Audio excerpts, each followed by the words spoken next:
Ah bah déjà merci, moi je suis ravie de venir à Saint-Lô. Alors je vais faire une petite aparté tout à l'heure, voilà, je suis arrivée à midi, c'était cool, en tout cas voilà, j'ai pu découvrir un peu la région et les plateaux repas. Donc j'étais déjà contente de regarder un peu ça quand je suis arrivée, en tout cas je suis ravie. Aujourd'hui on va parler de deux sujets qui me tiennent à cœur. Du référencement naturel mais un peu plus poussé, on va faire du niveau 2, hein, on va le dire tout de suite, et de LinkedIn. Alors on a plein de façons de prononcer LinkedIn, à la française c'est LinkedIn, à l'américaine c'est LinkedIn. Alors vous sautez un peu LinkedIn, comme ça vous y arrivez très bien. En tout cas vous le prononcez comme vous voulez. J'espère que ça va vous plaire, moi je suis là une petite heure, je repars à 16h, donc si vous voulez un petit peu qu'on discute après, ce sera avec plaisir. Je vais garder un temps de questions-réponses après. Il n'y a aucune mauvaise question, il n'y a que des mauvaises réponses, donc soyez rassurés. Voilà, donc aujourd'hui, comment développer sa visibilité grâce au référencement sur les canaux digitaux? Alors moi je suis ici, je voulais quand même me dire au cas où j'avais oublié où j'étais. Je suis à Saint-Lô, je suis ravie, je suis jamais venue. Voilà, j'étais plutôt vers Dieppe, c'était un peu moins loin de chez moi. En tout cas je suis ravie d'avoir passé ces 4 heures de train aller, 4 heures de train retour pour venir vous voir. Voilà, merci. Moi j'ai commencé ma carrière à Paris en 2002 où j'étais responsable marketing digital en agence. Qui dit agence dit on travaille 12-15 heures par jour.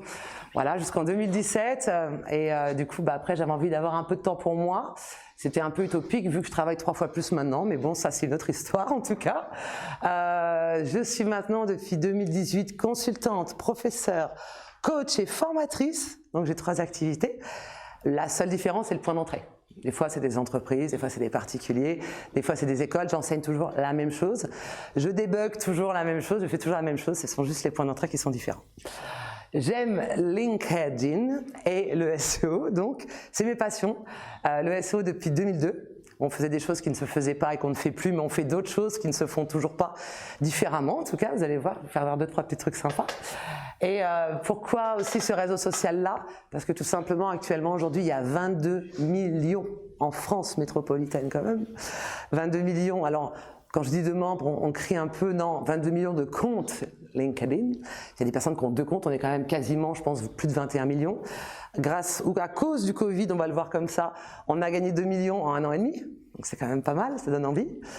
Sachant que les utilisateurs sur ce réseau social passent entre 10 à 20 minutes par jour. Donc on a une population très active. C'est pour ça que j'aime autant ce réseau social-là. J'ai actuellement 54 000 abonnés sur LinkedIn et j'y passe, allez, on va dire énormément de temps. On va pas donner le nombre d'heures, ça ira très bien. Voilà. Mon objectif, optimiser aujourd'hui votre utilisation du digital, soit débroussailler, optimiser, affiner, continuer à apprendre aujourd'hui, en tout cas peu importe votre objectif aujourd'hui, j'espère que vous en aurez pour votre... Ah non, c'est pas payant, non argent, ça ira très bien. Voilà, aujourd'hui on va voir ça un petit peu. Alors qui est concerné, professionnel, freelance, entrepreneur ou si vous avez envie de créer votre boîte, vous êtes concerné par la conférence, donc j'arrive à grouper toute la population, c'est très bien. Allez, on est parti. On va voir un peu les piliers du trafic, les dimensions du SEO, les choses à ne pas faire, les critères indispensables, qu'est-ce que le white et le black hat.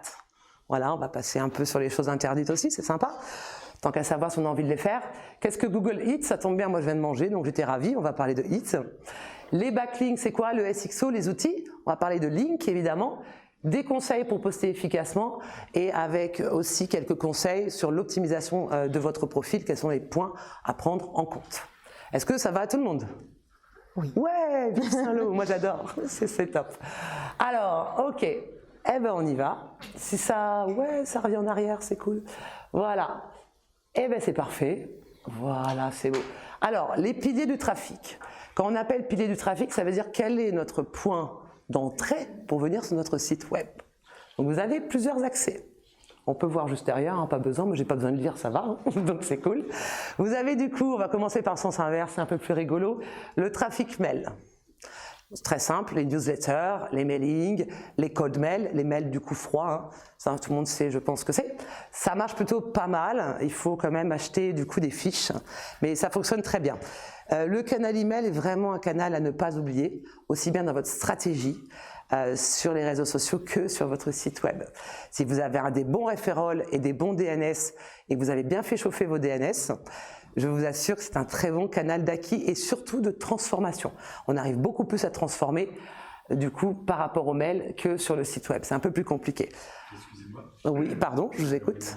Je ne sais pas s'il y en a d'autres, mais moi je suis assez débutant et SEO, ça me parle pas. Ah pardon, excusez-moi, ok. Alors le SEO, c'est le référencement naturel. C'est le Search Engine Optimization. Dès que vous voyez le O, c'est optimisation. Ça veut dire comment être présent aujourd'hui sur les SERP, on appelle ça les SERP, sur le moteur de recherche, tout simplement. Ce qui est SEA, c'est le référencement payant, Search Engine Advertising, Google Ads. Il y a encore d'autres régies que Google évidemment, mais c'est Google.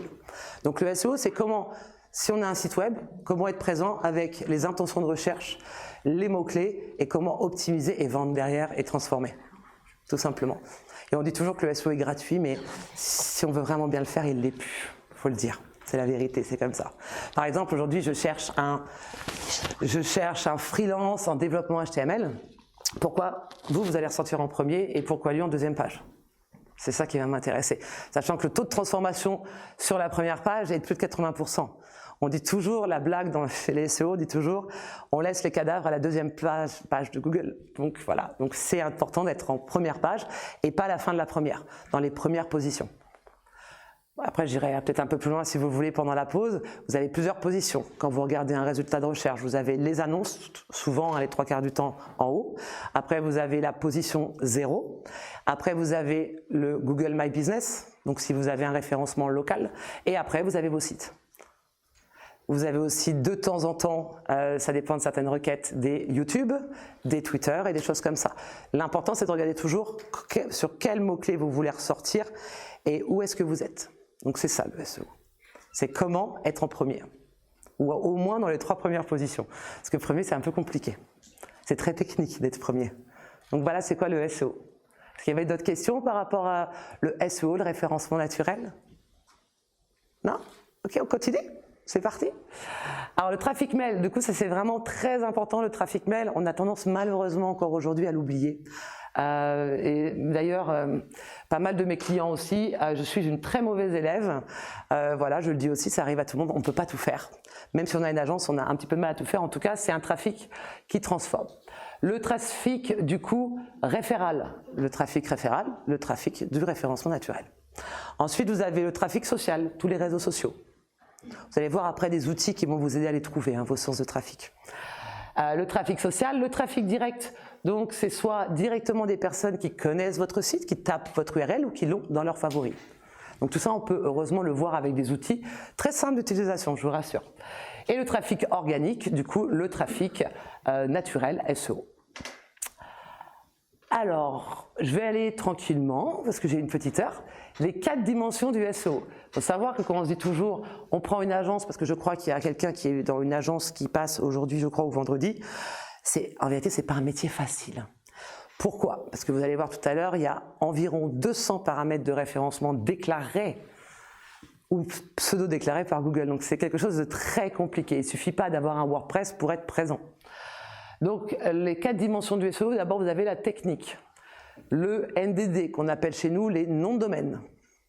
Vous avez des spécialistes des noms de domaine, comme on est filmé me permet de le dire, spécialistes des noms de domaine, du coup la star européenne s'appelle David Shelley et du coup il est expert en noms de domaine parce que par segment de SEO vous avez des hyper spécialistes derrière. Donc si moi j'ai un problème sur un NDD, un nom de domaine, je vais appeler par exemple David. Vous voyez, c'est très spécifique. Ensuite, les erreurs techniques que vous pouvez avoir. Heureusement, vous avez des outils qui vous permettent de les voir. Par exemple, vous en avez un qui est très marrant et qui est gratuit. Vous téléchargez qui s'appelle Screaming Frog, comme la grenouille, frog. Donc ça peut vous permettre aussi de voir certaines erreurs techniques. L'arborescence de votre site, comment il est construit, quelle page renvoie par une autre, par quel menu, comment je renvoie dans mon site. Le temps de chargement a été pris en compte depuis un an. Ça veut dire combien de temps on passe avant l'apparition de la première page, avant la première réponse serveur. Enfin, il y a à peu près plus de 30 paramètres, on va être un peu technique, je ne rentrerai pas dedans, qui permettent de savoir justement si votre site est rapide et par rapport à quels paramètres. Vous aurez les outils tout à l'heure, vous les prendrez en photo, que vous pourrez aller tester vos sites directement ou même pendant la conférence. Ensuite, vous avez les données structurées. Les données structurées, c'est quoi? C'est des données qui permettent à Google parce qu'il n'est pas très intelligent des fois, faut le dire quand même. Ce sont des robots, tout simplement, qui permettent de lui faire comprendre où est-ce que vous voulez l'emmener. Est-ce que vous avez déjà vu, par exemple, si vous tapez Cdiscount, des petites étoiles, par exemple, en dessous du nom? Voilà, des petites étoiles, elles sont jaunes. Là, ça permet, par exemple, d'avoir ce qu'on appelle chez nous des rich snippets, des données structurées. Ça veut dire que tous les avis, on va les intégrer. Donc vous avez un gros côté technique en synthèse, un gros côté technique qu'il faut aussi penser au côté technique. C'est très important. Donc déjà, si vous avez ça, déjà, c'est bien.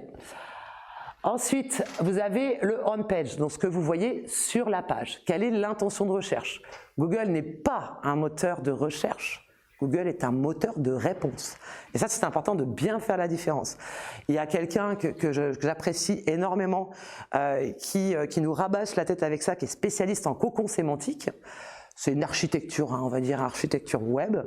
Et il le dit toujours, vraiment, c'est important de regarder qu'est-ce que les gens cherchent.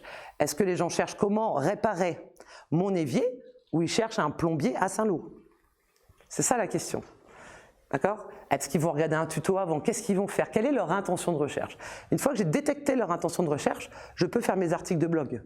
Une fois que j'ai détecté ce qu'ils cherchaient, je peux faire du contenu sur ma page. Tant que je ne sais pas ce qu'ils cherchent, je ne peux pas leur répondre. Ça, c'est l'un des plus gros boulots en SEO qu'on a besoin de faire. Un énorme travail. Ensuite, publier en continu, ça c'est vraiment important. Ne vous dites pas, ok, j'ai un site super, on le laisse comme ça. Google aime bien ce qui est frais, plus vous publiez, plus il vous aime. Plus il vous aime, plus il vous remonte. En synthèse, c'est ça. D'accord? C'est comme une plante, plus vous le donnez, plus il en veut. D'accord? Donc ça, c'est important de vous dire, ok, quelle va être ma stratégie en blogging? Est-ce que je vais publier une fois par mois ou 4-5 fois par mois? Moi, je vous recommande bien sûr de publier 4-5 fois par mois sur des intentions de recherche et des réponses. Moi, c'est ce que je fais actuellement. Ensuite de ça, la structuration. Donc, là, on va rentrer un peu technique. Je commence à avoir des crispations, donc j'y vais doucement. Il faut faire très attention à deux choses. Sur un site web, à tout ce qui est duplicate. Ça veut dire que si vous voulez avoir une bonne structure de site, vous devez avoir un titre unique par page, numéro 1. Vous devez avoir une métadescription unique par page. Ça, c'est le numéro 2, c'est indispensable.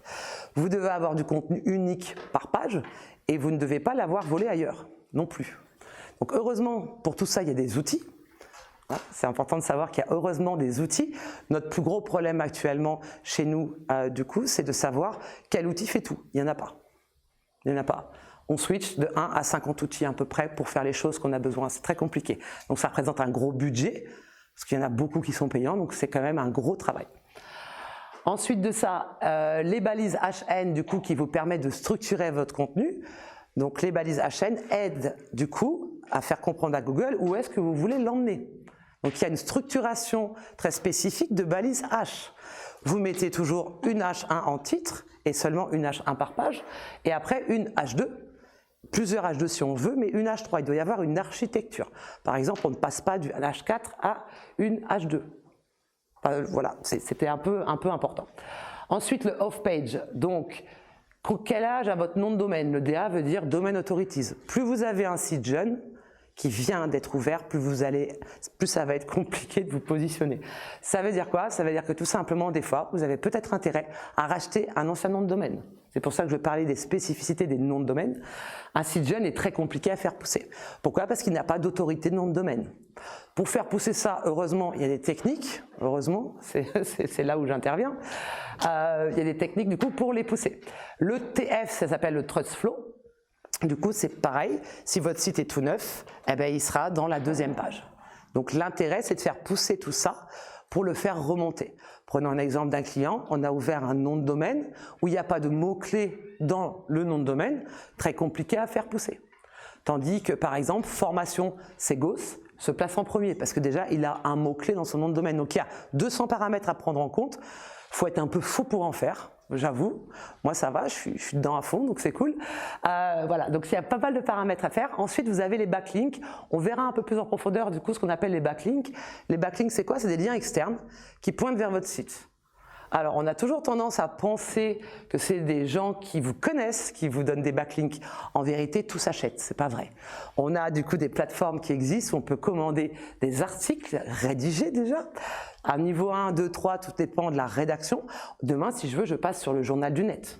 Demain, je passe sur n'importe quel portail, je passe où je veux. Ça veut dire que demain, je fais ce que je veux. Il suffit d'avoir de l'argent. D'accord? C'est ça qui est important de se dire. Ok. Ensuite, publication et fréquence. Plus vous publiez, plus il vous aime. Plus vous lui donnez à Google, plus il va aimer. Et plus il s'habitue aussi à vos contenus. Ok. Alors, il existerait plus de 200 critères de classement en 2021. Quand je dis il existerait, parce qu'on a tous des choses qu'on étudie, qu'on teste et qu'on déclare. Seulement, quand Google publie quelque chose, on doit l'écouter et tester, parce que des fois, ce qu'il dit n'est pas vrai, et des fois, quand il dit rien, on découvre des choses. Donc c'est très compliqué, parce que c'est un milieu opaque. Donc on s'amuse beaucoup, enfin je vous le dis, on s'amuse énormément. Heureusement, on est dans des groupes, surtout sur Twitter, où on est beaucoup de personnes spécialisées, on arrive à se parler et à débugger, à découvrir de nouvelles choses, parce que c'est opaque, on se croirait dans une mafia. Je vous le dis, ce certificat, c'est compliqué. Mais les critères de Google ne sont pas tous officiellement listés, c'est ce que je viens de vous dire. Donc il faut découvrir, tester. Des fois il y a de la spéculation, des fois il y a d'autres choses, puis des fois il y en a qui ont des techniques pas très belles qu'on va voir du coup pour un peu pousser plus rapidement, hein, parce qu'on est pressé de gagner des clients, bien entendu. Voilà. Alors, les 10 indispensables en SEO. Keyword title, un titre unique par page. La description unique par page. Des balises structurées. Des contenus longs si possible. Une bonne longueur de contenu, c'est 2400 mots idéalement. Ce qui ne veut pas dire que vous ne pouvez pas vous positionner du tout, je ne dis pas ça, sur des contenus courts. Mais idéalement, plus vous le donnez à manger, plus il aime ça. Ok, la vitesse de chargement de la page, je vous donnerai l'outil tout à l'heure. La présence de mots-clés dans le title et dans les 100 premiers mots. Heureusement, on a des outils qui nous aident et qui nous aiguillent pour ça, parce que sinon on deviendrait complètement fou, je vous assure. Ensuite, du coup, les balises, les H1, H2, H3, H4, l'autorité de la page, d'avoir des liens qui pointent chez moi, l'autorité du site, d'avoir des liens qui pointent chez moi aussi, la pertinence de la thématique des liens. Je vous expliquerai un peu plus en détail tout à l'heure. Le temps passé sur le site par le visiteur. Prenons un exemple. Vous avez 100 affichages et vous avez du coup une personne qui clique sur votre site. Vous avez un CTR dans ces cas-là de 1%, ce qui n'est pas beaucoup. Google détecte par rapport au nombre d'affichages combien vous avez eu de clics. Il est hyper compliqué hein, ce Google. Et du coup par rapport à ça, ensuite il vous donne grade ou il vous upgrade. Donc là il y a des petits potes SEO qui sont en train d'inventer des petites machines que je dirais, enfin je vais pas trop aborder la chose parce qu'on est filmé, on est en train de voir comment on peut contourner la chose. Voilà, c'est pas super, c'est des petits Raspberry, on est en train de regarder, d'accord? Donc moyen détourné, hein. Donc sachez que plus les gens vont cliquer dessus, plus ça va vous faire remonter, aussi bien en référencement naturel que payant aussi. Si votre CTR est mauvais, c'est que votre annonce est mauvaise, c'est que votre titre est mauvais, c'est peut-être que votre promesse n'est pas bonne, donc Google le détecte. Ensuite de ça, un design doit être adapté à tous les supports. Si votre site n'est pas responsive, c'est poubelle, il est à refaire. D'accord? C'est aussi un des points les plus importants. Ensuite, l'absence de contenu ou le contenu dupliqué. Il y en a beaucoup qui s'amusent à reprendre le contenu des autres et à changer 3 mots. Google le détecte. Il faut savoir que c'était un jeu avant, il y a quelques années, que tout le monde se piquait tout. Et on changeait quelques petits mots, on faisait du content spinning automatique, on changeait les mots automatiques. Hein. Il le détecte quand même. Si vous avez du coup sur des pages plus de 5% de duplicates, Google n'aime pas, donc on passe par des parseurs pour vérifier. En vérité, on passe notre vie sur les outils, si on regarde bien. Je vous assure, on passe notre vie sur les outils. On devient fou, on sort pas, donc là j'étais ravie de venir à Saint-Lô, du coup. Les 12 principaux problèmes SEO, manque de contenu dans la zone principale. Contenu qui n'est plus à jour. Par exemple, vous parlez de quelque chose qui s'est fait en 2018. Voilà, bon. Et c'est très important de mettre ces articles à jour une fois par an, minimum. Quand je dis minimum, c'est vraiment minimum. Je passe sur tous mes clients pour mettre tous les articles à jour chaque année. Alors, je ne change pas juste un mot quand même parce qu'ils le voient, mais je change le sens des phrases, je change les liens et je change des choses. Qualité insuffisante sur la page, référencement. UX ou design catastrophique, il y en a pas mal encore, je vous assure, c'est vu. Des backlinks, donc des liens externes artificiels, ça veut dire que je les ai achetés sur 5euros.com et que je me suis fait arnaquer et que je crois que c'est super parce que le mec m'a dit que c'était super et que j'y connais rien. Ça, c'est du vu aussi, d'accord? Un manque d'expertise, d'autorité et de trust, on va le voir après. Trop de pubs envahissantes, il y a beaucoup de sites qui ont des pop-up, encore plein de pop-up qui affichent. Google n'aime pas trop ça. Ensuite, il n'aime pas non plus les pages profondes. Ça veut dire que pour arriver au produit, de passer par 32 pages avant, même si vous avez un fil d'Ariane en haut, il ne va pas aimer. Donc si vos pages sont trop profondes, il ne va pas aimer non plus. Ensuite, trop de pages non indexables mais crawlables, ça veut dire tout simplement que vos pages, Google ne peut pas les crawler par rapport à un problème technique ou parce que vous avez voulu essayer de faire tout seul et que vous avez tout fait péter, ce qui arrive souvent. Ensuite, divers problèmes techniques que vous pouvez aller voir dans les outils que je vais vous faire voir tout à l'heure. Alors, le white ou le black hat, qu'est-ce que c'est? Alors, du côté blanc, c'est le côté bien. Voilà, on va se mettre là, je vais me mettre du côté bien, parce que le côté blanc, voilà, on est là. C'est comme le film, vous savez, avec les anges, oui, non, donc c'est pareil. Le contenu de qualité, ça veut dire qu'on respecte toutes les guidelines, tout ce que Google veut, tout ce qui est Google dit, on le respecte à la lettre. Ça peut tout à fait marcher. Par contre, c'est un peu plus long. D'accord? C'est plus long et c'est plus cher.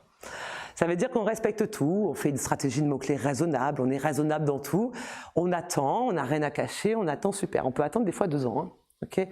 Des fois, on n'a pas le temps financièrement d'attendre d'avoir des clients. Vous avez du coup des techniques de black, donc je me mets là. Ce sont des techniques qui sont interdites par Google. Certaines sont graves et d'autres moins. Par exemple, l'occultage. Transmettre une page différente, ça c'est vraiment interdit et c'est pas bien. Du texte caché, il y a encore 10 ans, 20 ans on le faisait, on mettait des textes en blanc sur un fond blanc, c'est carrément évité. Avant on le faisait, on rigolait, maintenant on le fait plus. Faut mieux pas le faire. Les pages en double, ça faut vraiment éviter d'avoir des pages en double et un contenu copié-collé d'autres sites, ça c'est pas bien. Ça c'est pas bien du tout, du tout. Heureusement, il y a des outils pour vous permettre du coup de modifier les textes automatiquement et de changer tout le sens et d'avoir moins de 5%, heureusement. Parce que des fois, on n'a pas trop de sous non plus pour faire des articles. C'est de bonne guerre, tout le monde le fait. De toute façon, je vous assure, tout le monde le fait. Même les journaux, tout le monde le fait. C'est une horreur quand on le voit.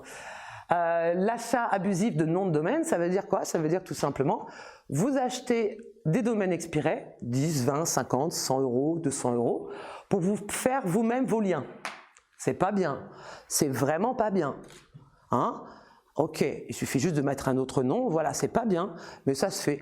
Bon, il ne peut pas trop le détecter si on a mis d'autres informations, d'accord?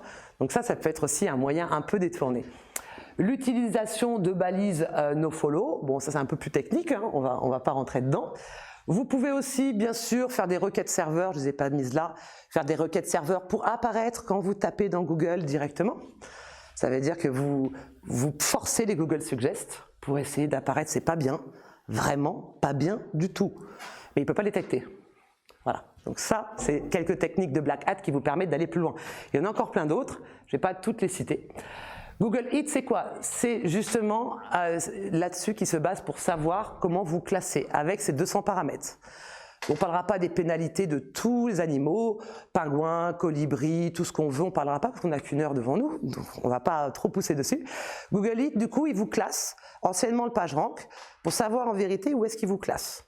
Quelle est votre expertise, quelle est du coup votre autorité et quel est votre trust. Ça veut dire quoi? Ça veut dire que vous devez avoir déjà un site web non spammé, avec des liens non spammés. Heureusement, pour ça, il y a des outils.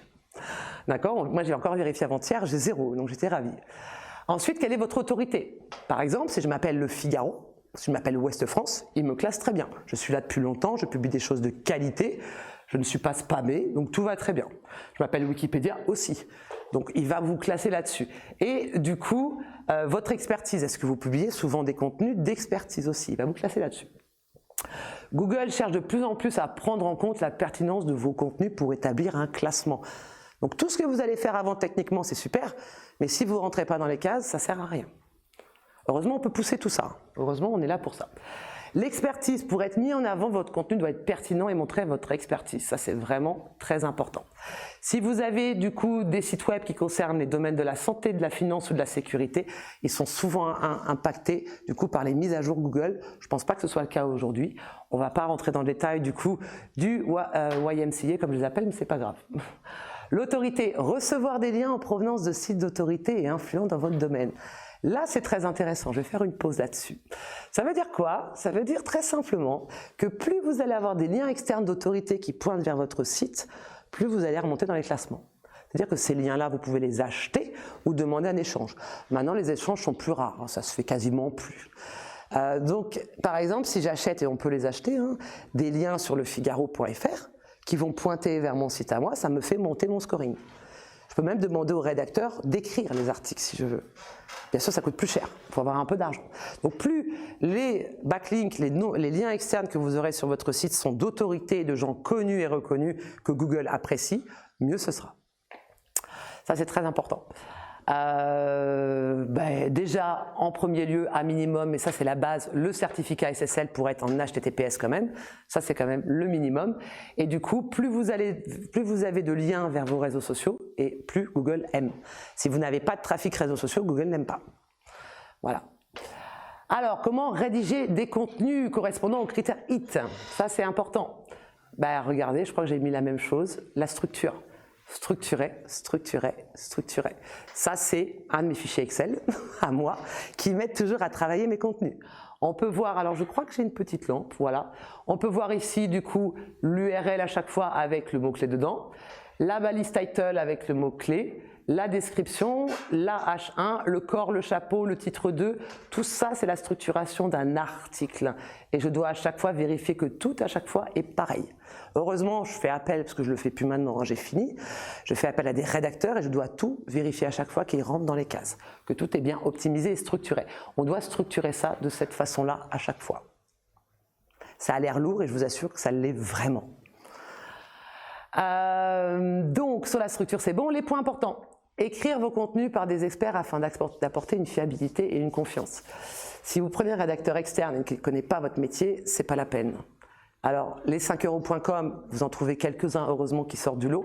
Mais quand vous recevez des commandes de quelqu'un qui vous dit « je t'écris pour 30 euros 2000 mots », les liaisons sont compliquées et c'est pour ça que…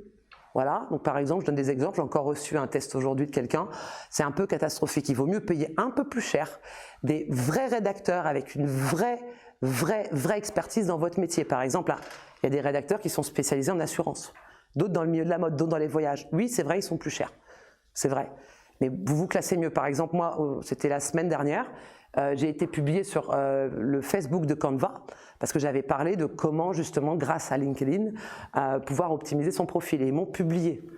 C'est vrai, cet article-là, je l'ai coécrit avec quelqu'un, il m'a coûté 300 euros. Mais de l'autre côté, j'ai un gros trafic, tandis que les autres ne me servent pas à grand-chose. Il faut d'abord regarder plutôt la qualité que la quantité, ça c'est vraiment important. Ensuite, mentionnez vos sources. Plus vous allez mentionner de sources sur vos articles, du coup, sur vos sites web, et mieux c'est. Parce que du coup, Google aime ça. Il se dit, vous ne parlez pas dans le vide. Par exemple, si je suis un universitaire et que je ne mentionne jamais aucune source, ça va être compliqué. Avez-vous déjà vu des livres qui ne mentionnent pas les sources? Moi, jamais. Enfin, pas encore, en tout cas. Voilà. Donc, plus vous allez citer des sources, et mieux c'est. Plus quand vous allez rédiger des articles, vous allez mettre des liens externes vers les sources, plus Google va aimer. Et plus vous allez ranker en SEO. Donc ça, c'est important. Heureusement, les outils vous le disent. Heureusement, on a les outils pour ça. Il ne faut pas devenir fou. Hiérarchisez vos contenus, on l'a vu avant. N'hésitez pas à utiliser des gras. On dit chez nous, en SEO, le gras, c'est la vie. De mettre en gras certains mots importants, sauf sur les balises H1, H2, H3, H4. Mettez du gras, pas trop non plus, que ça ne devienne pas indigeste, mais plus vous mettez de gras sur les mots-clés importants dans votre article sur votre site, que ce soit un article ou une page, parce qu'un article, c'est du coup un article de blog, et une page, du coup, c'est une page du site. Ne confondez pas les deux. Vous pouvez tout ça appliquer article et page. D'accord ? Ok. Ensuite, des liens entrants fiables. Voilà, évitez d'avoir, si vous parlez français, des liens en russe, par exemple. Et n'hésitez pas à mettre aussi des images avec une balise alt à minimum qui, du coup, donne exactement le sujet du contenu que vous abordez. Ça, c'est très important et c'est malheureusement trop oublié.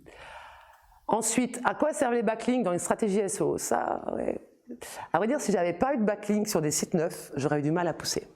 Voilà, très simplement. Donc, j'ai un budget backlink pour moi et mes clients d'environ 7 000 € par mois. Voilà, où je commande du coup des liens externes, par exemple le Journal du Net, par exemple le Figaro, par exemple tout ce qu'on veut. Voilà, je commande mes articles et mes backlinks et vous recevez, vous vous dites « Ah super, le journaliste a détecté que cette personne est intéressante », mais pas du tout en vérité. J'ai acheté des backlinks, d'accord? C'est ça qu'il faut vous dire. Donc, c'est un lien externe, on l'a vu tout à l'heure, donc attention aux backlinks, c'est très important. Il vaut mieux avoir un backlink de très bonne qualité et très cher que 10 mauvais. Sur un backlink, vous devez rester dans votre thématique. Une thématique, c'est quoi? Ça veut dire que si aujourd'hui je suis coiffeuse, je vais me mettre dans des thématiques de beauté, coiffure. Et je ne vais pas aller dans les thématiques de, par exemple, divertissement ou jeux vidéo. Vous devez rester dans votre thématique. Il y a plein de gens sur 5euros.com ou sur Malte qui vous disent je vous donne plein de backlinks. C'est très important de rester dans votre thématique, j'insiste, sinon c'est du négatif SEO, c'est tout le contraire que ça va vous donner. D'accord? Ok, c'est quoi un bon backlink? Ben, c'est un backlink qui a du coup un bon trust flow, donc plus il est connu et plus il a un bon trust flow. D'accord? Qui n'est pas spammé non plus. Ok, le trafic organique du nom de domaine. Alors, là, très important. Plus le site en question, par exemple, le site, le backlink que vous avez payé a de trafic, plus Google aime. D'accord? Donc, prenez pas un site où vous voyez le nombre de visites à 300-400, ça sert à rien. D'accord? C'est pas la peine. Ça n'a aucun intérêt. Heureusement, on a des outils pour ça. On a des outils pour tout. Les noms de domaine et les expis. Alors, c'est ce que je vous disais tout à l'heure, plus un nom de domaine est ancien, plus il a la possibilité d'avoir du jus SEO. Si vous vous dites, ok, je vais ouvrir un site web demain pour ma seconde activité, parce que moi du coup j'en ai 3, et vaut mieux passer par peut-être un nom de domaine expiré qui a déjà eu du jus SEO. Vous allez vous positionner plus rapidement. Vous avez une bourse au nom de domaine qui existe, vous pouvez acheter des noms de domaine. Je vous recommande pour ça de regarder, de suivre David Chely, C-H-E-2-L-Y, qui pourra vous aiguiller. C'est un spécialiste, un universitaire, et vraiment excellent. Il fait justement, il explique un peu les noms de domaine qui sont à vendre. Donc, je vous recommande des fois cette stratégie-là. Ça, c'est pas mal, ça c'est bien, on en était là. Ok. Voilà, c'est bien. Pour conclure, les backlinks sont importants. Avoir 3 très bons backlinks sont mieux que 10 mauvais. Restez dans votre thématique. Si vous avez une très bonne stratégie, vous n'avez pas de backlink, vos concurrents seront devant vous. C'est important de vous le dire. Pour conclure, ils sont recommandés à condition qu'ils soient bien réalisés. Donc ne vous faites pas avoir. Surtout ça. Regarde, attention à 5euros.com, surtout. Le SXO c'est quoi? Du coup, très simplement, c'est ce qui vous permet de faire du SEO design en synthèse. Ça veut dire, c'est l'acronyme du UX design et du SEO. Le UX design, c'est quoi? C'est le design de votre site web tout simplement. Donc, ce que je vous conseille aussi de faire, c'est de regarder comment votre site web est perçu par les gens. Il n'y a pas que la technique, il y a aussi la perception. Moi, j'ai un client par exemple, on était super cliqués et une fois que les gens arrivaient, on avait un taux de rebond de 88%. Taux de rebond 88%, ça veut dire quoi? Ça veut dire tout simplement que les personnes viennent et elles repartent tout de suite. Ça veut dire qu'il y a 88% des gens qui s'en vont. Alors j'ai beau avoir plein de clics, c'est pas terrible. Sachant que Google le prend en compte, le taux de rebond aussi. Donc regardez aussi le design de votre site. Heureusement pour ça, on a des outils, on va le voir tout de suite, on a des outils pour tout. On a ce qu'on appelle du coup des heatmaps. Les heatmaps du coup c'est quoi? Ce sont des cartes de chaleur, je vais le voir après, ce sont des cartes de chaleur qui vous permettent de voir où les personnes vont sur votre site et où elles vont pas. C'est exactement, t'es chaud, t'as froid, tu brûles, c'est rouge, ils y vont, bleu, ils y vont jamais. Est-ce que j'ai pas intérêt à déplacer mes textes? Est-ce que j'ai pas intérêt à déplacer mes call to action? Mes petits, appelez-moi maintenant, hein, parlons à un expert, parlez à un expert. Est-ce que j'ai pas intérêt à déplacer tout ça? Et là, Heatmap va vraiment vous permettre de savoir ce que les gens regardent, où les gens cliquent ou pas. Vous pouvez, c'est gratuit en plus, les heatmaps, elles vous permettent d'enregistrer les clics de souris et les tracer. Donc c'est vraiment très intéressant. Moi, ce que je conseille à mes clients à chaque fois, c'est de l'installer pendant 1 mois, de regarder, d'optimiser avec leur UX designer ou leur SEO et de le refaire 1 fois ou 2 par an, pas plus, parce que c'est assez lourd. Et plus vous téléchargez de plugins, moins votre temps de chargement du coup est optimisé. D'accord ? Ensuite, voilà, les heatmaps, il analyse les zones de clic, les clics précis et les parcours. Donc vous avez pas mal de heatmaps qui sont gratuites, je vous donnerai tous les outils à la fin. Il y en aura certains qui vont arriver du coup tout à l'heure, mais c'est vraiment très intéressant et je vous assure d'une chose, c'est que tout est compréhensible. Vous pouvez comprendre, parce que c'est des graphiques hein, avec des couleurs, où est-ce qu'ils vont pas. Vous envoyez ça à votre expert, vous dites écoute, ce que tu m'as fait, c'est pas terrible, personne ne va là où je voudrais justement qu'ils aillent. Donc c'est très intéressant de pouvoir regarder. Les outils vraiment, je voulais faire une blague là-dessus, mais je l'ai pas faite. Les outils vraiment au minimum vital. Google Analytics, tout le monde connaît à peu près de nom au moins. Ouais, je vois des oui par là, plus par là que par là, hein, quand même. Donc Google Analytics, c'est très simple, c'est un outil gratuit de Google qui vous permet, du coup, alors j'ai fait une synthèse, d'enregistrer des données sur l'acquisition et sur le comportement. L'acquisition, ça veut dire, ils viennent d'où? Qu'est-ce qu'ils font? Quelle page ils visitent? Est-ce qu'ils restent ou pas? Tout ça, en plus, c'est très simple à comprendre. Vous pouvez même devenir passionné par Google Analytics. Moi, je suis certifié Analytics et je vous assure, c'est une passion. J'adore ça. Tous les jours, je l'ai mis sur mon téléphone, je suis dessus. Ah tiens, j'ai eu un taux de rebond plus bas, pourquoi, comment? Et c'est vraiment, I'm so exciting, quoi. Ok? C'est absolument génial. Vous avez des tutos qui vous guident, heureusement, parce que Google a beaucoup de tutos pour vous apprendre à utiliser Analytics, mais vous pouvez totalement le comprendre. Est-ce que vous avez une baisse de trafic? Quelles sont les pages qui fonctionnent le mieux ou pas? D'accord? Donc, c'est vraiment très intéressant. Ensuite, la Google Search Console, elle va vous aider à faire quoi? À regarder les problèmes techniques. Tout ça, c'est gratuit, d'accord? Les problèmes techniques de votre site. Ça veut dire qu'il va détecter tout simplement les problèmes que vous avez. Problèmes techniques, de référencement et de tout ce que vous voulez. C'est très simple à utiliser. Vous pluguez sur votre site et vous le voyez. Il vous envoie même des notifications parce qu'il vous aime. Attention, nous avons détecté une erreur, un lien cassé, un lien URL qui ne va pas, un problème technique. Attention, attention, attention. Moi, la dernière fois, j'avais un code de produit qui n'allait pas. Je fais OK, d'accord, j'ai modifié mon code de produit, j'ai vu, merci. Vraiment, il nous aime, il nous aide. Donc ça, c'est vraiment Google Search Console, c'est le côté technique très très intéressant. Si vous voulez embêter votre agence, vous allez sur Google Analytics et la Search Console, comme ça, vous voyez exactement ce qu'il ne fait pas. C'est très bien. Pour qui? Pour vous, pour les administrateurs de site et les référenceurs. N'ayez pas peur d'aller fouiller dessus et vous allez comprendre parce que c'est très simple l'utilisation. Ensuite, les plugins SEO. Un plugin, c'est quoi? C'est une extension que vous installez sur votre site, tout simplement. D'accord? Le plugin, vous l'installez, alors attention au plugin. Ça, c'est vraiment très important. Moi, j'en ai, et je suis une très mauvaise élève, 22. Et d'en avoir trop, ça baisse le temps de chargement de votre site. Faites très attention, ne prenez que les plugins indispensables. Vous en avez 2 qui sont très simples à comprendre et accessibles, même pour celles et ceux qui n'y connaissent absolument rien. D'accord? Vous avez Yoast et vous avez celui du coup que je préfère, c'est Rank Math. D'accord? Donc eux, très simplement, vous avez des versions gratuites et des versions premium. La version gratuite est très bien aussi. Il vous dit quoi? Il vous dit attention, dans votre article, vous n'avez pas mis de lien. Il vous explique ce que vous n'avez pas bien fait et il vous donne un score aussi.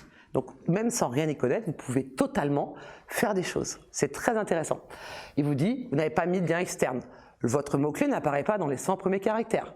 Votre title, vous n'avez pas mis de numéro non plus. Attention, attention. Il suffit de suivre exactement ce qui vous suit. Voilà, c'est très très très intéressant.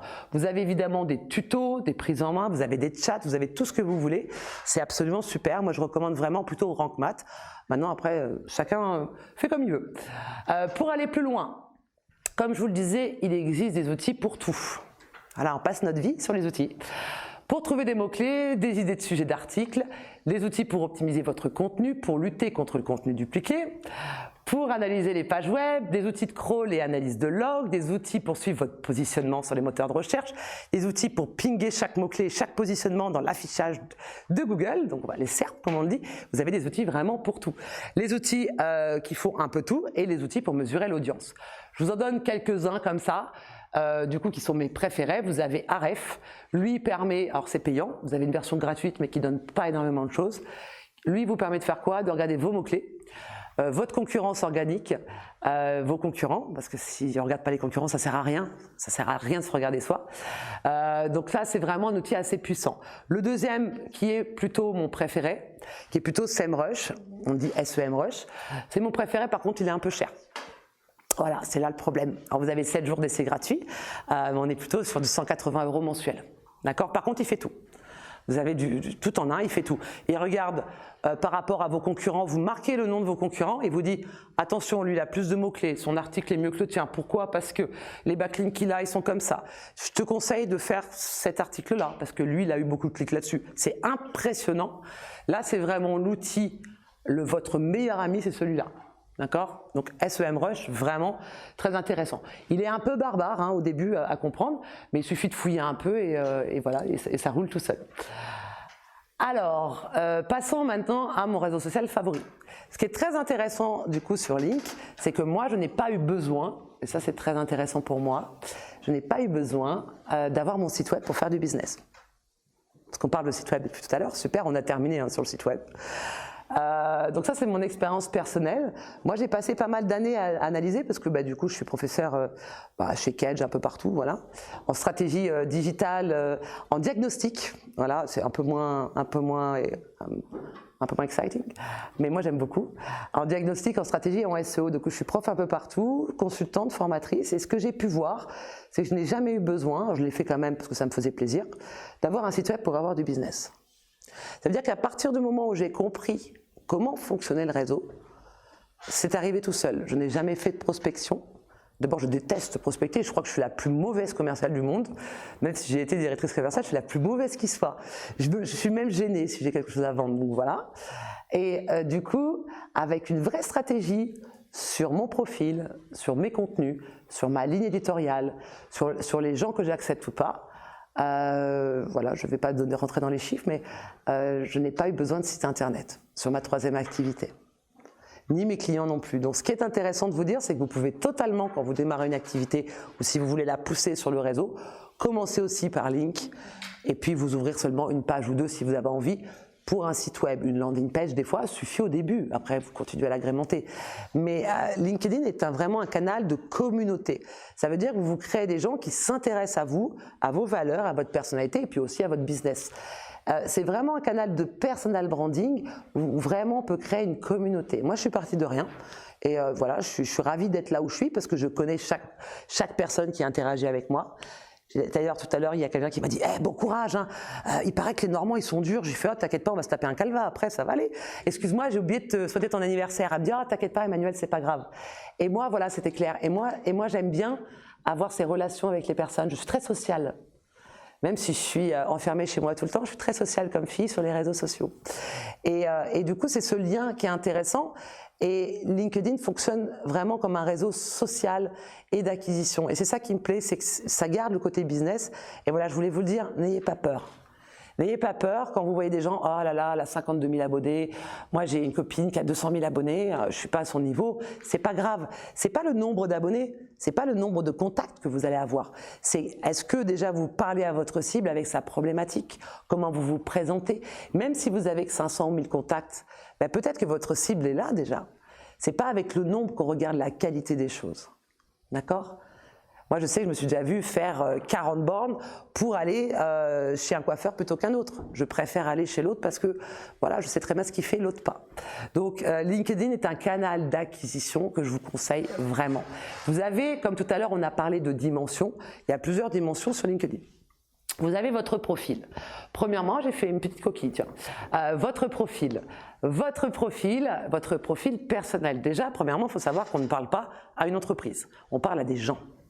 Donc ne vous dites pas « je présente mon entreprise comme ça », vous devez d'abord penser à votre profil personnel en tout premier lieu, on parle à des gens.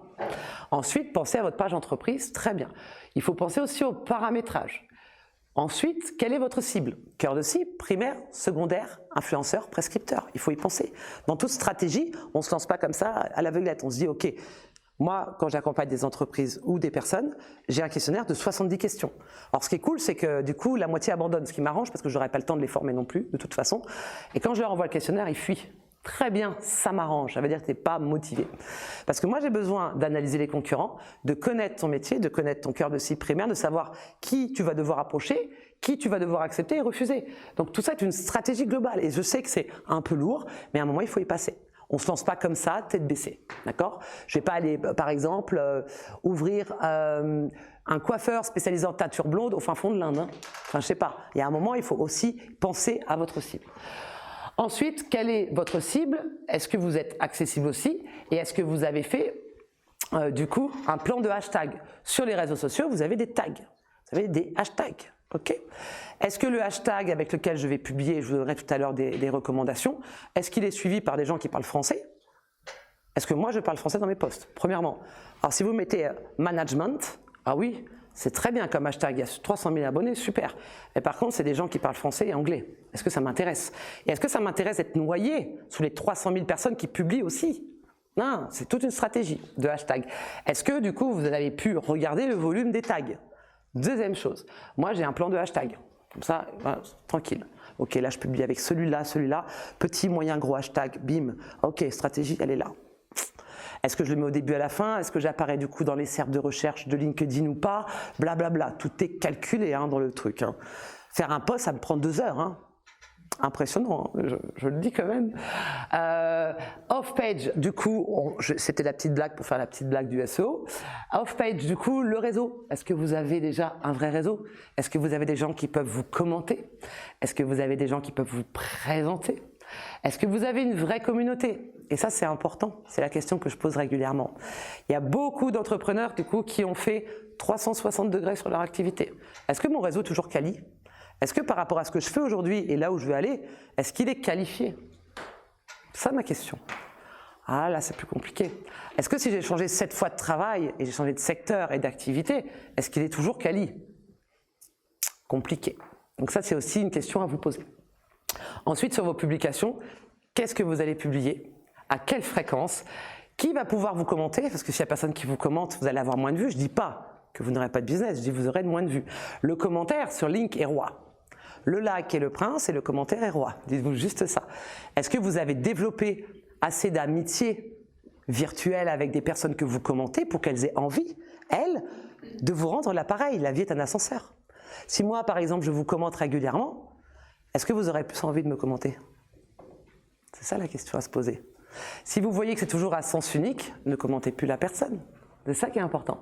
Moi, je sais qu'il y a 2-3 personnes que je commente régulièrement et une fois par an, j'ai la chance qu'elles me commentent. Alors, ils ont un réseau de 700 000 abonnés.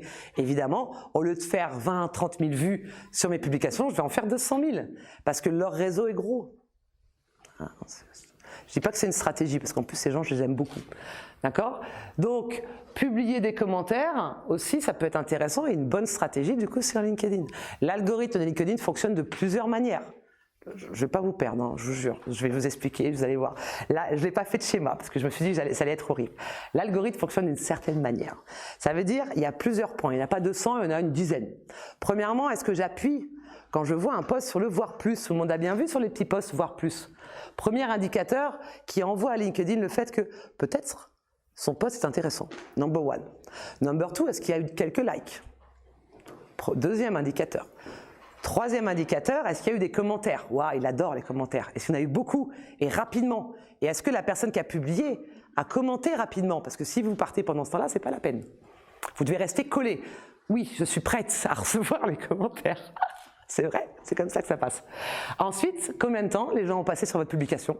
Exactement pareil que Google tout à l'heure. Je fais le lien avec ça tout le temps. Est-ce que les gens ont passé 1 seconde ou 1 minute sur vos contenus?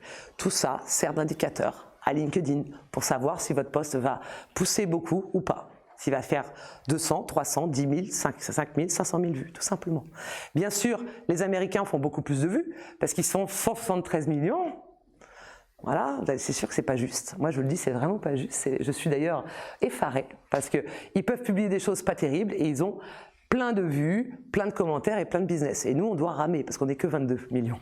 Donc 173 et 22, il y a une différence. Maintenant, il y a vraiment quelque chose d'important à prendre en compte, c'est que les vues sont des vanity métriques. Le nombre de vues, c'est quoi? C'est le nombre d'affichages, on est bien d'accord? Le nombre de vues, c'est le nombre d'affichages. On commence à rentrer dans un truc très, très compliqué. Ça veut dire, ok, combien de fois j'ai été affiché dans le fil d'actu? C'est ça le nombre de vues. Ça veut dire quoi, tout simplement? Combien de personnes ont vu sur mon fil d'actu mon post? Ça ne veut pas dire qu'il m'ait lu, ça ne veut pas dire qu'il s'est commenté, ça ne veut rien dire. Ça veut juste dire combien de fois j'ai été affiché sur le fil d'actu des autres. Alors je peux faire 40 000 vues, il n'y a pas 40 000 personnes. S'il y en a déjà 500, je suis contente. C'est ça qui est important. Par contre, une vue sur une vidéo, c'est 3 secondes. Ça veut dire qu'obligatoirement, la statistique, quand elle remonte, ça veut dire qu'on m'a vu 3 secondes. Donc j'ai quand même plus de chances que d'avoir été affiché. Les articles sont moins mis en avant, par contre, c'est des vrais clics. Les articles, c'est des clics, c'est du qualifié. Donc moi, par exemple, habituellement, je suis toujours au même stade, 15, 20, 30 000 vues par post. Si je fais un article, je vais être à 500. Parce que c'est des vrais clics. Donc il faut bien se dire que c'est du vanity metrics les vues, c'est de l'affichage, ça n'a aucun intérêt. Bien sûr, ça fait plaisir. Waouh, waouh, waouh, waouh. Ok, ça n'a aucun intérêt business. D'accord? C'est ça qui est important. La base du profil LinkedIn, la première chose à regarder, c'est est-ce que vous êtes débutant, intermédiaire, avancé, expert ou expert absolu.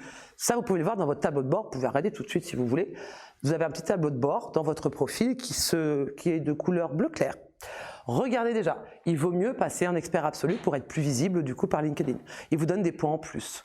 Ça veut dire quoi? Tout simplement ça veut juste dire que vous avez rempli toutes les sections. Tous les modules ont été remplis, vos formations, vos expériences, votre résumé quand vous vous présentez, vos compétences, au moins 5. Donc passez au moins du coup en expert absolu. Après, il va vous dire félicitations, vous êtes passé expert absolu. Vous aurez plus de chances déjà de décrocher du business. Ensuite, regardez un peu vos compétences et expertises et quelles sont celles du coup qui correspondent à votre activité actuelle. Je ne vais pas mettre les mêmes compétences pour un directeur des achats que du coup pour une personne qui vend des prestations intellectuelles. Vous pouvez en mettre jusqu'à 50 de compétences, d'accord? Bon, pour les plus juniors, je regarde personne, mais une vingtaine suffisent, hein, d'accord? Une vingtaine, c'est très bien, hein. Voilà, à partir de 40-45 ans, on peut en mettre une cinquantaine. Si vous avez un profil en français et en anglais, vous ne pouvez en mettre que 50 cumulés. C'est malheureusement le cas. Donc si vous avez un profil en 2 langues, vous en mettez 25 en français et 25 en anglais. D'accord? Sachez aussi que c'est un vecteur de référencement LinkedIn. C'est-à-dire que si vous ne mettez pas la bonne compétence là où il faut, vous serez moins vu. Ça fonctionne exactement pareil sur le référencement naturel que du coup le web, c'est exactement la même chose. Voyez-le plutôt comme un site, c'est ça qui est important. Votre visibilité, est-ce que vous avez été dans tous les paramètres et dans la confidentialité pour ne pas qu'on vous vole vos relations? Est-ce que vous avez bien été voir? Est-ce que vos relations n'étaient pas ouvertes? Là, c'est des petits jeux qu'il y en a beaucoup de gros hackers qui se permettent de faire. Ils cliquent sur vos contacts et ils vous les aspirent et ils envoient des messages. Est-ce que vous avez été voir? Ça, peut-être à se poser la question avant. Fermez votre réseau déjà, c'est la première chose. Est-ce que vous êtes bien en public surtout? Enfin, il y a pas mal de 10 minutes et c'est très compréhensible parce que du coup ça appartient à Microsoft de LinkedIn, donc ça va, c'est très facile à comprendre. Vos recommandations, vous avez plusieurs sortes de recommandations. Vous avez les recommandations écrites, c'est un peu l'effet qui se coule, c'est ok, ça vous permet un peu de remonter dans les apparitions de recherche et deuxièmement, en plus de ça, ça permet de rassurer les personnes qui éventuellement veulent vous acheter des prestations. Vous avez un double effet. Qui n'a pas vu sur des sites web des recommandations? C'est exactement la même chose. Plus vous en avez, mieux c'est. Vous avez aussi les recommandations de compétences. Des personnes peuvent vous recommander les compétences aussi. Ça, c'est très bien aussi. Votre photo de profil et votre bannière, un minimum, si vous avez une charte graphique, c'est intéressant. Si vous êtes entrepreneur, vous avez obligatoirement une couleur primaire, secondaire et de soutien, hein, de toute façon, obligatoirement. Je suis sûr que vous les avez toutes. Primaire, secondaire et de soutien. Je vois, oui, je vois des grands, oui, moi je suis ravie. Du coup, regardez un petit peu aussi pour faire un contour de photo, pour être différencié, différenciable. Regardez aussi votre bannière, travaillez votre bannière sur Canva, c'est gratuit. Et vous pouvez vous amuser le soir, du coup, en prenant un plateau repas, comme nous on a fait ce midi. Donc Canva, vous pouvez vous créer des bannières sans passer par un infographiste. C'est très sympa, vous tapez bannière LinkedIn dans Canva, il vous donne le format et des modèles, et vous pouvez modifier tout ce que vous voulez. Donc essayez aussi de regarder votre identité numérique.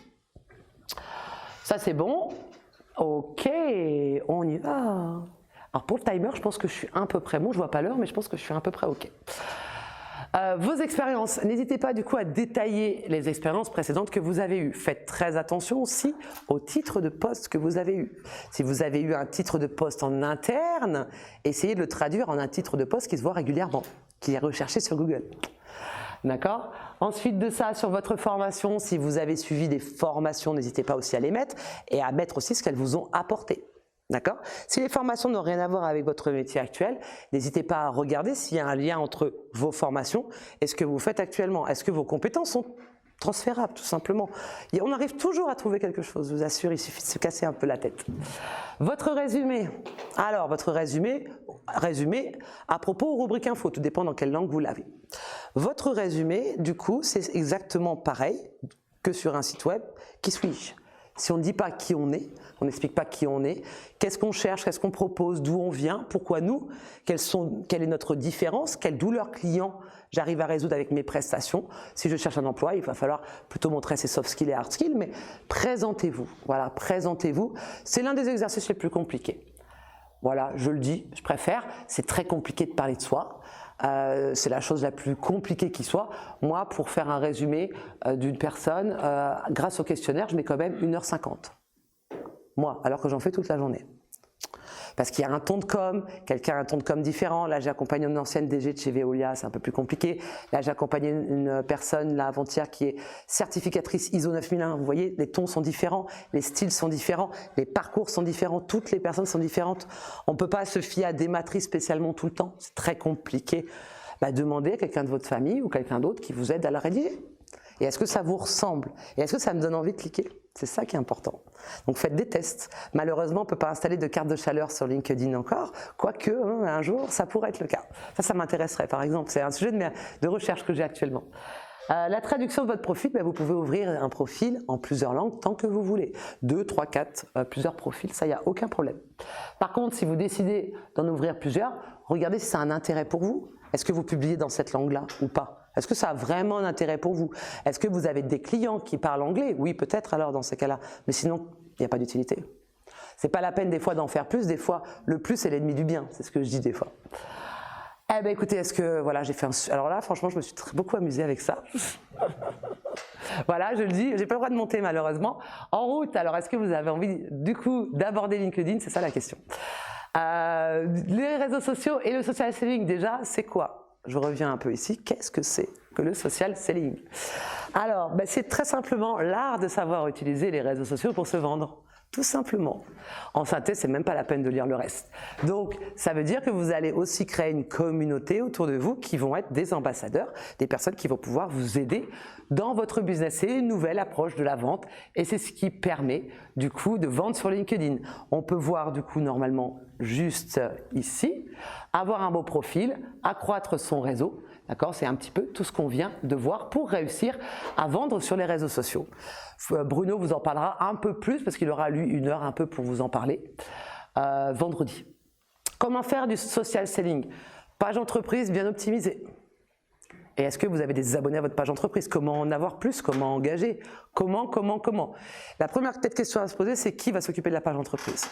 Est-ce que c'est mon alternante, ma stagiaire, ma RH, ou est-ce que c'est ma directrice marketing et communication avec ma community manager ou autre chose? Attention à vos pages d'entreprise. J'en vois des belles et des pas mûres. Est-ce que votre profil du coup LinkedIn est clair, complet et surtout différenciant? Si c'est pour faire un truc lisse et tout ça, c'est peut-être pas la peine. Peaufinez votre présentation et soyez actif. Vérifiez bien votre cible et plus des interactions. N'hésitez pas à sauter les anniversaires, à aller liker, commenter les posts de votre cible primaire, secondaire, des influenceurs. Engagez une community manager s'il y a besoin. D'accord? À chaque temps de pause que vous avez, moi c'est ce que je fais. D'accord? Ensuite, publiez régulièrement. Quoi publier? Très simplement, on va faire une ligne éditoriale. On va se décider, on va se dire le lundi on publie ça, le mardi on publie ça, le vendredi on publie ça, par exemple. On pose souvent la question des jours. Moi, j'ai jamais fait des meilleurs scorings que le dimanche à 16h30. Bizarre. Ok, on pose toujours cette question-là. Quand publier? Il n'y a pas de statistiques. Pourquoi? Parce que ça va dépendre de votre réseau à vous. Si votre réseau à vous consulte LinkedIn à cette heure-là, tant mieux, peut-être pas le mien. Donc moi, mes meilleurs scores, c'était le dimanche soir quasiment. Ok, et l'été, bizarrement, il faut chercher à comprendre. Oui, il y a moins de monde, il y a moins de concurrence, il y a plus de place pour moi. Voilà, c'est ça qui m'intéresse. Moi, je regarde, hop, j'analyse, je fais ok, super, je regarde, il y a de la place, il n'y a personne qui publie, j'y vais. Ok, j'ai quand même une stratégie, mais je décide de l'heure suivant ça. C'est ça qui est intéressant. Malheureusement, il n'y a pas d'outil pour ça. Pour le SEO, on a tout. Pour le link, on n'a rien. C'est vraiment archaïque. C'est archaïque, mais un jour, ça va bouger, ça, je suis sûre. Publier du coup régulièrement avec les bons hashtags, du coup, poser des questions pour faire interagir votre réseau. On ne balance pas un texte comme ça. Stratégie de contenu, qui poste sur quel sujet, quand, comment? Post, article, texte, visuel, vidéo, pourquoi, comment? Bonne question à se poser. Stratégie de contenu, sachez que la régularité et la durée vont payer. C'est pas parce qu'à un moment vous faites un flop, je vous assure, ça m'arrive aussi, ça m'arrive. Je rigole, ça me fait pas trop rire, mais c'est nerveux du coup. Ça m'arrive de faire des. Je me dis mince. Et là je me remets en question, je me dis ok, est-ce que c'est mon poste? Est-ce qu'il y avait personne? Qu'est-ce qui s'est passé? Et j'analyse. C'est comme un site web. Analysez en continu. Dites-vous pourquoi. Trouvez la solution, débugger le problème. Ok, on va essayer autrement. Hop, des fois, il m'arrivait de supprimer mes posts, même tellement que c'était une catastrophe. Parce que quand je fais des formations, je fais voir mes posts. Je fais non, c'est pas possible. Et il y a des mots des fois qu'on dit sur LinkedIn qu'ils n'aiment pas. Et donc des fois, j'ai posté un mot qu'il n'avait pas envie. Alors j'ai trouvé la solution, vous voyez. Donc faut se creuser la tête. Faut analyser en continu, c'est ça qui est intéressant. Le secret, être actif et régulier. C'est pas parce qu'un jour vous n'avez pas d'interaction que vous ne devez pas continuer. Les personnes qui m'ont contacté, et ça c'est très important de vous le dire, toutes les personnes qui ont fait l'appel à moi ne m'ont jamais commenté. Toutes les personnes qui m'ont appelé pour du business ne m'ont jamais commenté, ne m'ont jamais liké. Ça c'est important. Les likes et les commentaires servent à me faire voir du réseau des autres. D'accord ? Prenons un exemple, si la demoiselle me commente, dans le fil d'actu de son réseau, ça va être marqué « Elle a commenté Manuel Petiot ». Donc je vais apparaître, comme par magie. D'accord ? Dites-vous bien que ce n'est pas les likes et commentaires, mais ça va me permettre d'ouvrir au réseau de la personne qui m'a commenté. Aucun de mes clients, je dis bien, aucun, c'est impressionnant. La majorité silencieuse est elle qui vous passe les commandes. Je vous le certifie. C'est impressionnant, vous dites c'est pas possible, si c'est possible. Jamais. J'étais avec une cliente, j'étais en train de la former, je lui dis ah écoute, elle me dit ah c'était super top, ta formation géniale et tout. Je dis ah ben si t'es content, tu me fais une petite reco. Elle me dit oui je t'envoie une invite, je fais mais comment ça? Encore avant-hier, je fais ah mais même pas t'es connecté. Elle me fait non. Je lui dis ah c'est pour ça que je t'avais jamais vu. Donc c'est vraiment du vécu ce que je vous dis. Donc c'est pas grave si vous n'en avez pas beaucoup, c'est pas grave. Le business rentre quand même. J'ai accompagné une entreprise spécialisée dans les robinetteries industrielles. C'était super sympa, hein, super cool. Hein. Et ils m'ont dit, ok, on a mis en place avec nos commerciaux, ils avaient besoin juste d'une journée, hein. On a mis en place avec nos commerciaux et tout ça, au bout de 2 mois, on a eu d'anciens clients qu'on a réactivés, d'anciens clients. Ils sont partis à la concurrence, voilà, qu'on a réactivés. Oh, c'est des gros budgets, hein. Donc, ok, 120 000 €. On a fait un post, voilà, 2 mois après, il nous a appelé 200 000 € parce qu'on avait un nouveau produit. Ok. C'est ça qui est important, c'est que vous avez peut-être aussi dans votre réseau d'anciens clients à réactiver, des clients qui ont changé de secteur, des gens qui sont peut-être intéressés par vous. Si vous n'augmentez pas votre réseau, ça ne sert à rien. Vous devez demander des gens en contact dans votre cœur de cible primaire, secondaire. Si votre cible c'est le directeur général de Lagardère, rentrez-le. Lui et les personnes avec qui il travaille, qui sont les personnes qui commentent le plus, lui, cette personne-là, pour essayer, si on ne rentre pas par la grande porte, de rentrer par la petite. Le pied dans la porte, bon sang. Moi, j'ai le pied dans la porte tout le temps. Ok ? Et c'est ce que je regarde. Je fais, ok, toi, tu veux pas, très bien, je vais passer par là, hop. Et c'est comme ça, c'est de la stratégie. L'avantage, c'est que vous avez accès à tout. Il suffit d'analyser et de passer son temps à analyser. Et c'est super intéressant. N'oubliez pas du coup que vous pouvez réutiliser tous vos contenus. Il ne manquerait plus que ça que je fasse des contenus uniques pour LinkedIn. Ok, je travaille toute seule, hors de question. Ce que je fais, qu'est-ce que je fais? Je publie mon article de blog, par exemple le lundi. J'attends un peu que notre ami Google passe, tous les 2 à 3 jours il passe, hein, le robot tous les 2 à 3 jours passe. Ok, je prends mon article de blog que je découpe du coup en plusieurs posts avec les bons hashtags. Donc avec un article de blog, je fais 5 posts. Ok. Après, je publie un article sur LinkedIn. Donc en vérité, pour un article de blog, je peux avoir 1 mois de contenu. C'est cool, non? Par exemple, aujourd'hui, j'ai demandé du coup à mes stagiaires, n'oublie pas d'aller sur YouTube pour télécharger. On va faire des exports d'images, on va faire des citations, on va faire tout ça. Ok, on va vivre dessus. D'accord? Donc vous pouvez réutiliser même d'anciens contenus. Ne faites pas un contenu unique à chaque fois, vous allez y passer votre vie, c'est pas possible. C'est impossible, vous allez passer votre vie, sinon on ne peut pas faire ça. Dites-vous comment je vais pouvoir les réutiliser. Plus ils sont evergreen, ça veut dire qu'ils ne se périment jamais, qu'ils ne parlent pas d'actualité, plus vous pouvez les réutiliser dans le temps. Avec une vidéo, vous pouvez vivre 2 ans avec. Hein. Vous exportez par exemple là, je peux faire ça, et hop, je vais avoir une citation dans 2 jours. Avec, voilà. Ça peut être très sympa. N'hésitez pas à regarder comment vous pouvez réutiliser. C'est ça qui est important. Ne vous tracassez pas avec ça. Couper, redécouper, publier. N'oubliez pas que LinkedIn est un aimant à lead, et ça, je vous l'assure. Vous pouvez aussi vous construire une vraie communauté et du coup développer votre personal branding. Là, on peut voir juste pour faire un peu de jaloux. Hein. Donc nous, on est juste ici. Voilà, là, ils sont là. Hein. Donc voilà, 178 millions. Si vous avez un business à l'international, n'hésitez pas à publier en anglais. Hein, n'hésitez pas, ils sont beaucoup plus. Hein. D'accord? Ouais, à un moment, je vais m'y mettre, hein, je suis sûre, parce que je suis très très jalouse. Le contenu est roi. Eh oui, ça c'est sûr. Comment structurer un post? Vous avez plusieurs possibilités et plusieurs trames. Il y en a plein, il y a tous les modèles qu'on veut. Vous avez sur les posts 3000 caractères. Vous n'êtes pas obligé de les mettre les 3000. Vous pouvez en mettre 1500 comme avant, pas grave.